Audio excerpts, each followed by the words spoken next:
আসসালামু আলাইকুম। সবাই কেমন আছেন? আশা করি আল্লাহর রহমতে ভালো আছেন। আমি আল্লাহর রহমতে ভালো আছি। আজ দুপুরে কি রান্না করব তাই আপনাদের সাথে শেয়ার করব। আজ আমি শাক ভাজি করব, গরুর গোশত রান্না করব, কষানোর জন্য দেওয়া হয়েছে। এদিকে শাক ভাজির জন্য ঝাল পেয়েছে, ভাজা হচ্ছে চিংড়ি মাছ দিয়ে। ডালটা সিদ্ধ করে রেখে দিয়েছি। শাক ভাজির জন্য কাঁচামরিচ, পেঁয়াজ এবং চিংড়ি মাছ আর রসুন দিয়ে ভেজে নিচ্ছি। এটা ভাজা হয়ে গেছে, এবার আমি শাকটা দিয়ে দিব।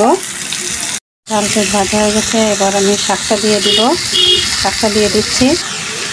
শাকটা আমি দিয়ে দিয়েছি, ভাজলে অল্প একটু হয়ে যাবে।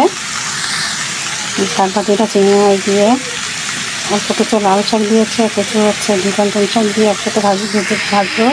শাকটা সিদ্ধ করতে দিয়ে এদিকে গরুর মাংস দেওয়া হচ্ছে। ডালটা আমার সিদ্ধ হয়ে গেছে।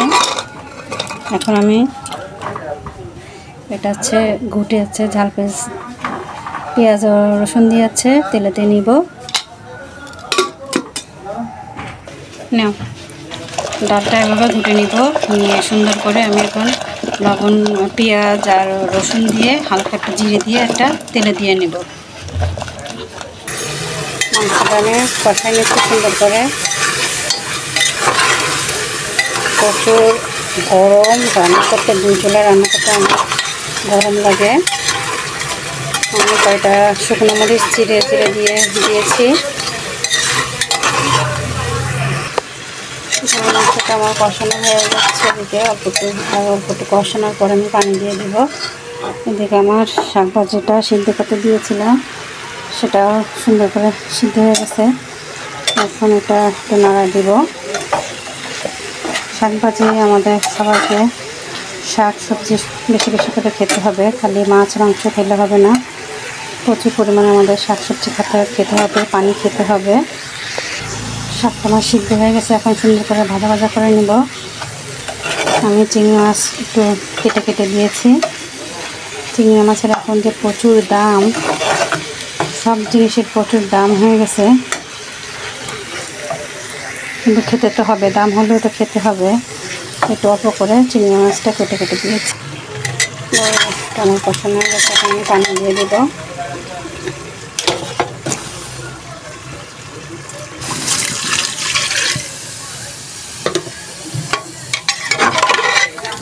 পরিমাণ মতো পানি দিয়ে দিলাম। এখন আমি ঢাকনা দিয়ে বাসি দিয়ে নেব। 3-4টা বাসি দিলে আমার হয়ে যাবে রান্নাটা। আমার শাক ভাজিটা হয়ে গেছে। এখন আমি হচ্ছে ডালটা তেলে দিয়ে নেবো। এদিকে এর মধ্যে আমার গরুর মাংসটাও রান্না হয়ে গেছে। নিচ্ছি শাক ভাজি, এর সাথে একটু লেবু হলে আর কোনো কিছু লাগবে না। এরকম চিংড়ি মাছ দিয়ে শাক ভাজি খেতে। একটু জিরে দিব, আস্ত জিরে, আর পেঁয়াজ আর রসুন কুচি দিয়ে দেব। এটা দিয়ে যাচ্ছে আমার ডালটা ছেড়ে দিব। আর হালকা একটু পাঁচফোড়ন দিয়ে দেবো। এরকম পাঁচফোড়ন দিয়ে ডাল কে খাই কমেন্ট করে জানাবেন। আমরা তো খাই মাঝে মাঝে এরকম করে। এরকম পাঁচফোড়ন দিয়ে ডাল খেলে অনেক একটা অন্যরকম ধরনের ঘ্রাণ বের হয়। এটা খেতে অনেক টেস্টি লাগে খেতে আমার কাছে। আপনারা খান কিনা একটু জানাবেন। আগে আমি পেঁয়াজ আর জিরে আর রসুন দিয়ে ডালটা তেলে দিতাম। আমার এক ভাবির সাথে পরিচিত হয়েছিল, তাদের বাড়ি ঠাকুরগাঁও। সেই ভাবির কাছ থেকে, সেই ভাবি ডাল রান্না করতো, সেই ভাবির কাছ থেকে এটা শিখেছি যে পাঁচফোড়ন দিয়ে ডাল খেতে অনেক মজা লাগে। সেখান থেকে আমি প্রায় ডাল রান্না করি পাঁচফোড়ন দিয়ে। ডালটা খেতে অনেক মজা লাগে। আর এভাবে ডাল রান্না করে খাবেন, খুব মজা লাগবে। মাশাআল্লাহ আমার সব কটা রান্না হয়ে গেছে।